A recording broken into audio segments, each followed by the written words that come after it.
Gracias, Humberto. Buenos días a toda la audición. Bueno, como ha dicho Humberto, estoy saliendo un resfrío importante, así que les pido disculpas por mis dificultades en la exposición.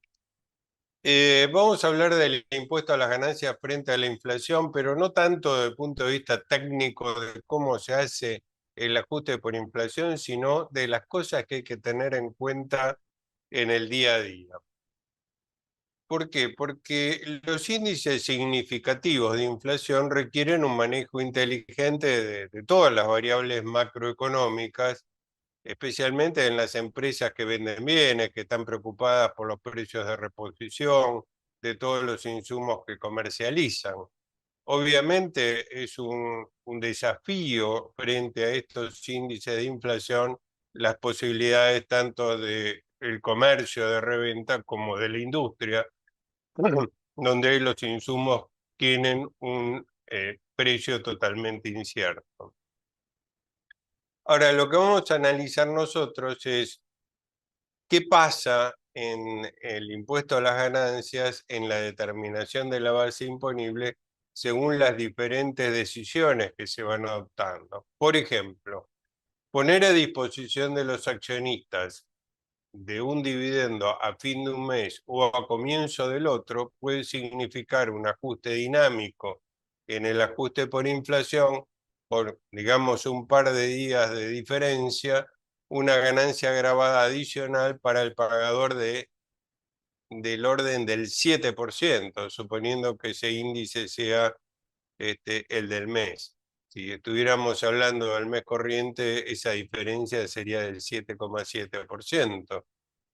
Entonces, entre ponerlo a disposición a fin de un mes o ponerlo a principio del otro, estamos pasando 2 días y ahorrando el índice de un mes del índice de precio consumidor. Vamos a analizar muchos aspectos prácticos en los que la incidencia de la inflación puede ser importante. Debe tenerse en cuenta que en el ajuste por inflación estático, el ajuste de IPC computa desde el mes de cierre del ejercicio anterior hasta el mes de cierre del ejercicio en curso, o sea, 12 meses. En cambio, en el dinámico se considera desde el mes en que se produce el hecho hasta el mes de cierre del ejercicio. Como ejemplo, si a principio del mes de cierre de ejercicio se compra un bien de uso, no tiene ajuste dinámico porque no ha transcurrido un mes desde la fecha base hasta el cierre del ejercicio. Y ya vamos a los ejemplos concretos. Vamos como primer ejemplo, anticipo de honorarios al directorio o a los socios gerentes. En la medida que sean aprobados en la asamblea o en la reunión de socios como honorarios y resulten deducibles, tales anticipos no generan ajuste dinámico por inflación. O sea, el retiro anticipado genera un beneficio para el director o socio gerente y no tiene ajuste en la empresa hasta tanto se convierta en deuda por honorario. O sea, pongamos un ejemplo. En la mitad del ejercicio se paga un anticipo de honorario al directorio. Digamos que si comparamos desde la mitad del ejercicio hasta que se vota en la asamblea, estamos hablando de casi 12 meses de diferencia, y nos encontramos con que esa diferencia en un contexto inflacionario es importante y no queda agravado por el impuesto a las ganancias ni, ni genera un perjuicio en el ajuste por inflación desde que se hace el anticipo hasta el cierre del ejercicio. Desde el cierre del ejercicio sí, por cuanto se transforma en deuda, porque es deuda del ejercicio por el cual se paga. Otro ejemplo es el pago de dividendos o distribución de resultados. Como sabemos, es una disminución patrimonial y consecuentemente genera ajuste por inflación dinámico desde su puesta a disposición. Consecuentemente, conviene hacerlo a principios de un mes y no a fines del mes anterior. Es conveniente que la puesta a disposición del dividendo resultado se produzca en el mismo mes en que se efectiviza el pago. O sea, muchas veces se resuelve en la asamblea un dividendo importante, cuya puesta a disposición se deja librado al directorio, es el directorio quien lo pone a disposición a medida que tiene los fondos disponibles. O sea, ahí estamos haciendo coincidir la puesta a disposición con la efectivización del pago. Ahora, si en la asamblea lo ponemos a disposición y después se pagan 6 meses después, estamos generando un ajuste por inflación que no está correlacionado con el pago. O sea, puesta a disposición y pago debieran ser lo más aproximado posible y en lo posible dentro del mes. Retiro en cuenta de accionistas de sociedades anónimas, o sea, los saldos deudores de los dueños de una sociedad anónima. Estos saldos son activo computable en el ajuste por inflación estático.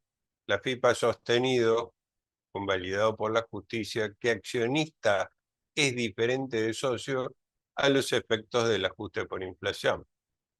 Entonces, ¿qué tratamiento le corresponde a los saldos deudores de los accionistas? Bueno, en primer lugar, dividendos fictos.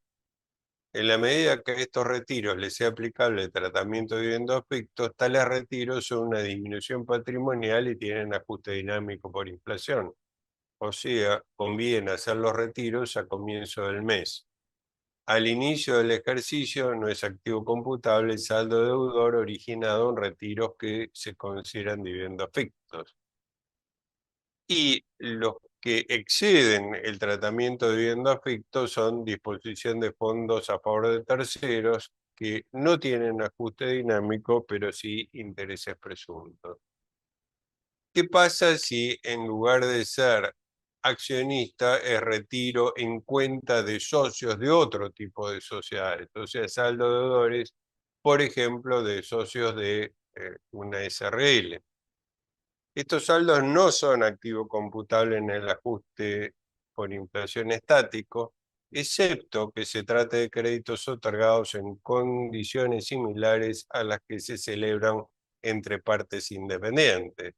Y acá volvemos. Primero tengo que aplicar sobre esos saldos deudores dividendos fictos y en la medida que a estos retiros les sea aplicable el tratamiento de dividendos fictos, son una disminución patrimonial y tienen ajuste dinámico por inflación. O sea, conviene hacer los retiros a comienzo del mes y no a fin del mes anterior. Y si excede el tratamiento de dividendos fictos es disposición de fondos a favor de terceros. Acá estamos en el peor de los mundos si lo comparamos con el accionista. O sea, estamos diciendo que los saldos deudores de los socios no son activo computable en el ajuste por inflación y además generan intereses presuntos.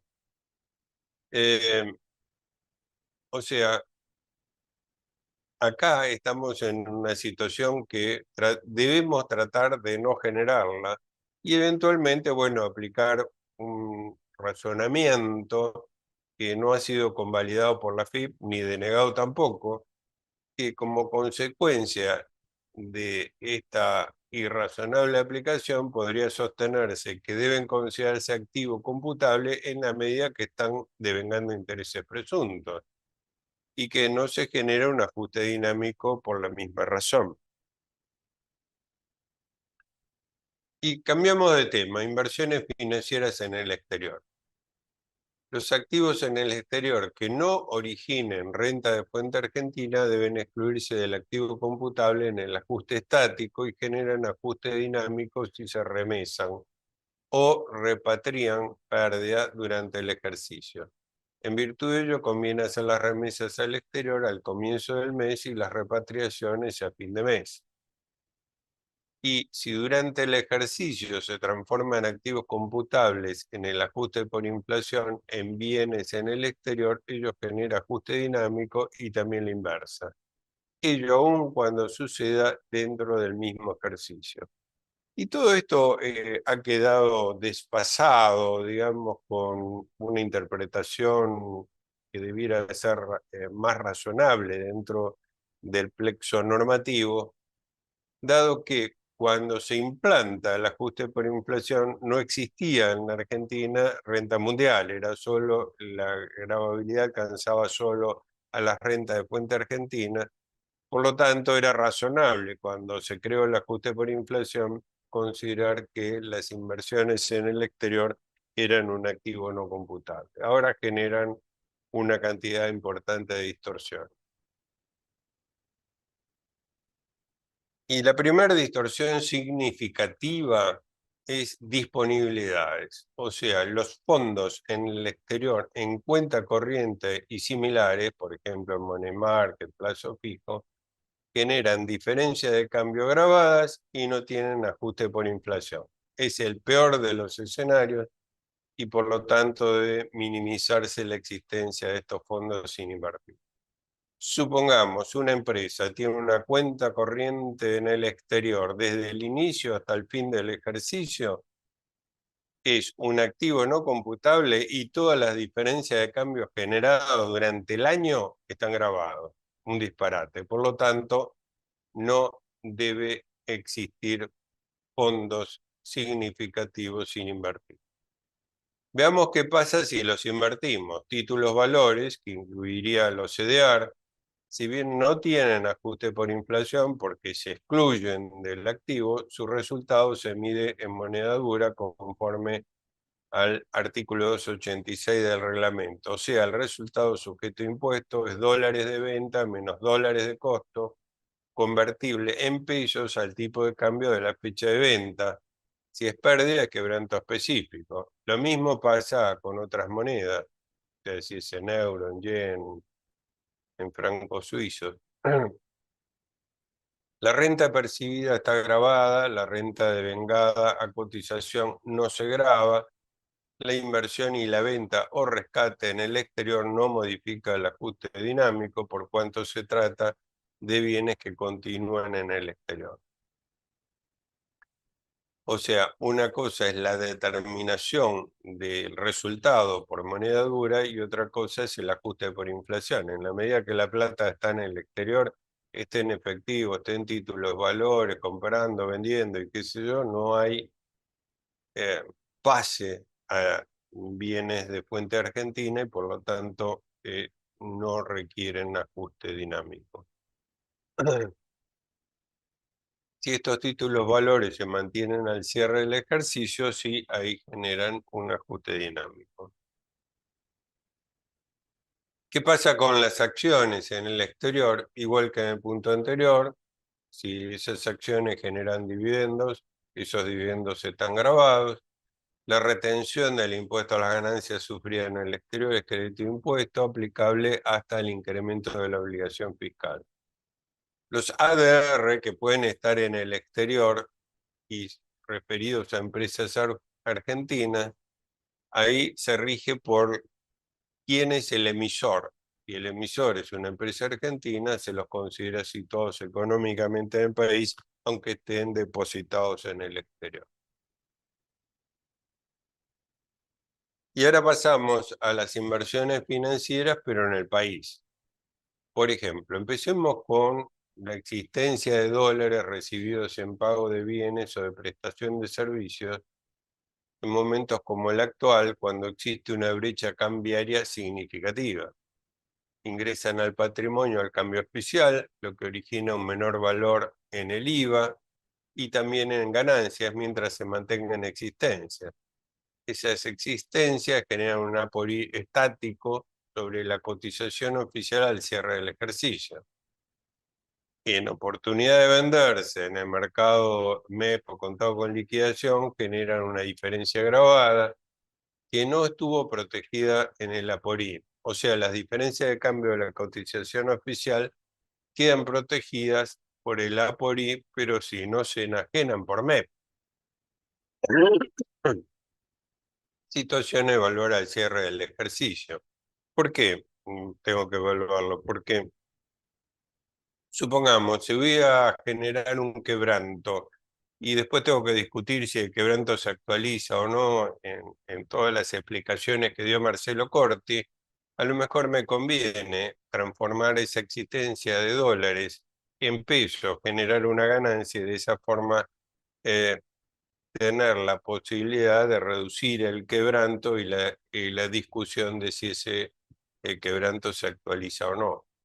También se puede disponer de esos dólares a favor de terceros dentro de la legislación, por ejemplo, para pago de sueldos, donde al computarlos al cambio oficial con una gran brecha, este, una brecha cambiaria, para el beneficiario es recibir dólares a cambio oficial y eso implica un ahorro en el impuesto a las ganancias porque recibe en teoría menos plata y en los aportes de seguridad social y obra social. Para el empleador hay una disminución en las contribuciones patronales. Otro destino es el pago de honorarios al directorio y socios gerentes o anticipos, ¿no? Como habíamos visto en otro punto, donde se produce un ahorro impositivo para el beneficiario por cuanto lograba el tipo de cambio oficial y la diferencia cuando lo comercialice, por ejemplo, con dólar MEP, es diferencia de cambio no grabado. No siempre los dólares adquiridos a otros tipos de cambio, por ejemplo MEP, generan diferencias de cambio deducibles. Bueno, ahí remito al dictamen que ahí está citado de la FIP. Y seguimos con inversiones financieras en el país. Acciones, títulos, valores, obviamente incluyo los ADR de empresas argentinas, aunque estén en el exterior, y son activos no computables en el ajuste estático. Se genera ajuste dinámico por las adquisiciones del ejercicio que permanezcan al cierre del mismo, supuesto en el cual conviene hacerlo a principios de mes. Para calcular el resultado se ajusta la inversión por IPC hasta el cierre del ejercicio anterior. Para adquisiciones efectuadas con posterioridad a los ejercicios iniciados a partir del 1/1 del 18, bueno, con todas las limitaciones que explicó Marcelo Corti sobre el tema de actualización de bienes anteriores. Si la inversión se realiza y liquida durante el ejercicio, no hay ajuste dinámico. Lo mismo pasa con los fondos comunes de inversión. Digamos que hoy los fondos comunes de inversión están siendo muy utilizados en las empresas por cuanto las disponibilidades diarias conviene invertirlas en este tipo de fondos de inversión con disponibilidad inmediata, lo cual permite un manejo de las disponibilidades eh, más sencillo, con un rendimiento en lugar de estar improductivos. Y en la medida que esto vaya entrando y saliendo, no generan ajuste por inflación, sino simplemente cuando esos saldos permanecen al cierre del ejercicio. Y cambiamos de tema, los aportes a la sociedad de garantía recíproca. Estos aportes no es una inversión en títulos valores, sino que representan un crédito para el aportante y forman parte del activo computable en el aporí estático. Y tales inversiones no generan dinámico durante el ejercicio. ¿Por qué? Porque es un crédito y la renta que genere ese crédito va a estar grabada por el impuesto a la ganancia. Si nosotros consideramos que el aporte de la SGR es una deducción, por razones de inflación nos conviene hacerlo más próximo al cierre del ejercicio porque eso me genera un mayor importe como monto desgravable. Saldo acreedor del accionista. Ahora estamos en el pasivo. O sea, en opinión de la FIP es deuda computable en el aporí estático, y acá recordamos la diferencia que hace la FIP entre accionista y socio, donde el accionista de sociedad anónima lo considera como un tercero y por lo tanto es deuda computable en el ajuste por inflación estático. Por otro lado, en general la FIP no admite la deducción de intereses y actualizaciones o diferencia de cambio sobre estas cuentas, por más que sean, digamos, establecidos como si fueran partes independientes, porque se esgrime la subcapitalización, la no asimilable a contrataciones con terceros por falta de garantías o por lo que sea, y por lo tanto, por esta razón no es conveniente tener estos saldos. O sea, si tenemos en el pasivo saldos con accionistas, conviene capitalizarlos o pasarlos a aportes irrevocables. Tampoco conviene que el accionista entregue fondos durante el ejercicio, por cuanto no se genera un ajuste dinámico. Por ejemplo, el accionista aporta fondos para comprar bienes de cambio, los bienes de cambio incrementan su valor por inflación y la contrapartida, que es la cuenta del accionista, no tiene protección por cuanto se lo considera deuda. Distinto es el saldo acreedor del socio, por ejemplo, de la SRL, donde no es deuda en el ajuste por inflación estático, se asimila a patrimonio neto y los aportes generan ajuste dinámico. Desde este punto de vista, conviene hacerlos a fin de mes. Aportes de capital, aportes irrevocables. Estos aportes generan ajuste dinámico a medida que se efectivizan.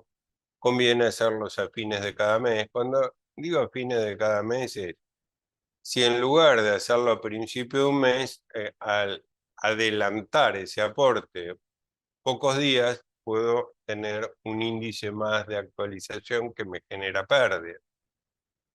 Y los aportes o anticipos a cuenta de futuras integraciones de capital requieren que existan compromisos de aportes debidamente documentados o irrevocables de suscripción de acciones que no devengan intereses su actualización.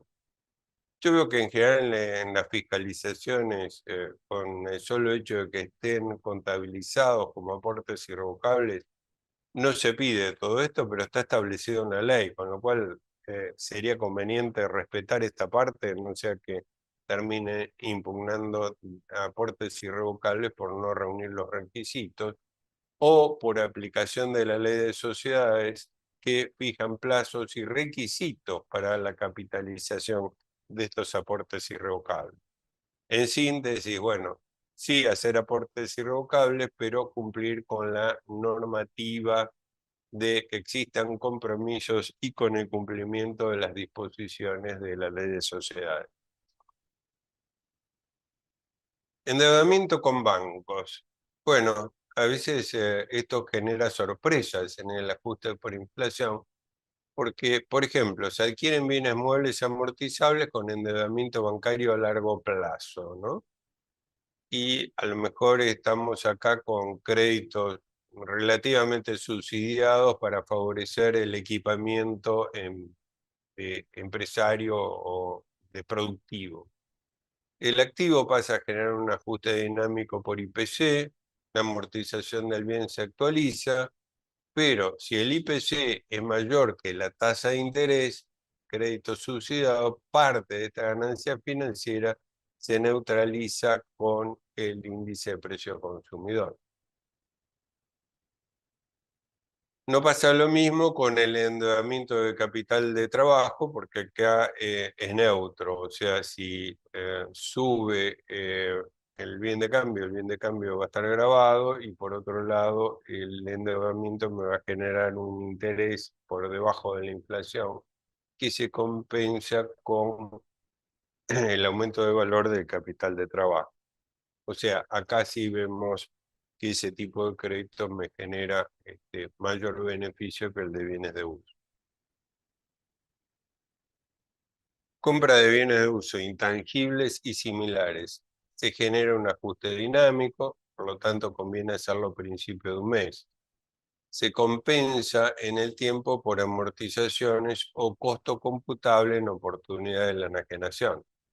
O sea, a principio de un mes y no a fin del mes anterior, porque generó un mes menos de índice, pero también me pierdo un mes de índice en oportunidad de las amortizaciones. Pero bueno, tengo que privilegiar el hoy, sobre todo en bienes cuya vida útil es prolongada. Existencia de bienes de cambio, la no actualización de los bienes de cambio determina la conveniencia de planificar las compras. por ejemplo, en la mercadería de reventa con valuación a la última compra. Todo esto lo analizamos en el ciclo de marzo. Obviamente acá también tenemos que coordinar con las cosas que decía Marcelo Corti en cuanto a la aplicación o no del primer párrafo del artículo 93 de la ley de impuesto a las ganancias. Pero si estamos en no hacer el ajuste integral por inflación, entonces la posición de cómo voy a evaluar los bienes de cambio es significativo frente a la inflación. No tanto al ajuste, sino a la inflación en sí misma. ¿Por qué? Porque si voy a evaluar las mercaderías a la última compra, mercaderías de reventa, me va a convenir que la última compra sea lo más lejos posible del cierre del ejercicio. Obviamente esto no es para una farmacia donde la rotación de productos medicinales es muy alta, pero sí puede ser en determinados tipos de bienes donde la rotación es baja. Y aún siendo la rotación alta y con un contexto inflacionario importante, no es lo mismo comprar el último día del cierre del ejercicio que 20 días antes. Bueno, y esto tiene que ver también con la determinación del quebranto.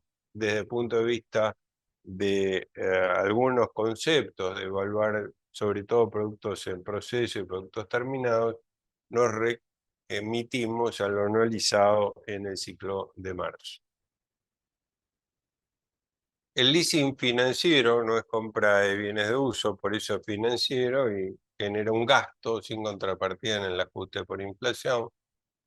En los leasing asimilables fiscalmente a contrato de compraventa se aplican las conclusiones de las compras de bienes de uso. Los quebrantos, conforme lo dispone de la ley, bueno, lo que explicó Marcelo Corti, se pueden actualizar por IPIM, la FIP interpreta que tal actualización no procede. Entonces, si acá estamos convalidando la posición de la FIP para no generar una contingencia judicial, entonces nos conviene evaluar qué hacer con ese quebranto. ¿Por qué? Porque si proyectamos los resultados del ejercicio y vemos que va a terminar con un quebranto impositivo el ejercicio en curso, nos conviene ver qué decisiones de tipo comercial podemos adoptar para que ese quebranto no sea tan grande.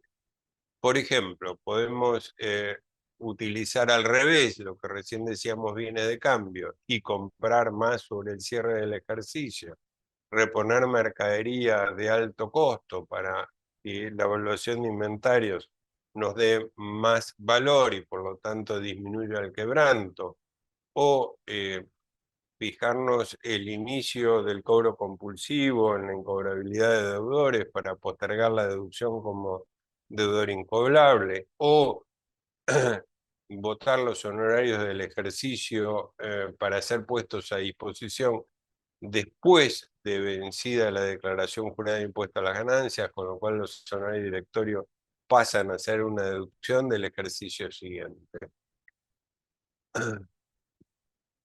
Bueno, en definitiva, les recomendaría que frente a un índice de inflación como el que tenemos, las decisiones empresarias deben tener en cuenta el impuesto a las ganancias en sus aspectos de la aplicación del ajuste por inflación, tanto estático como dinámico. Bueno, muchas gracias y perdón por mis problemas vocales.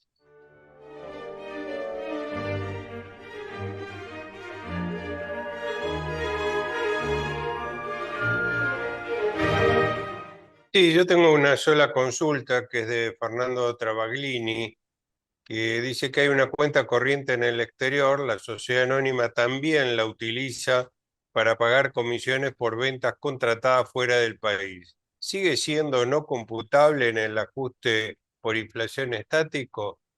Bueno, acá vamos a tener que depender si esa cuenta bancaria es de fuente argentina o de fuente extranjera, porque si esa cuenta se genera por las exportaciones de Argentina al exterior, las acreditaciones que se hacen en esa cuenta y las diferencias de cambio que se originan son de fuente argentina. Más allá que si no hay obligación de liquidar los saldos, se pueden aplicar a pagos en el exterior.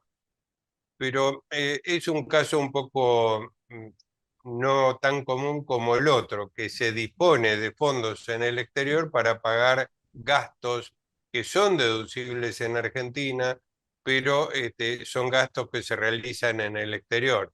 Y esa es una cuenta de fuente extranjera y por ser de fuente extranjera, entonces no es computable en el ajuste por inflación estático. Eso es lo único que tengo. Gracias y buenos días.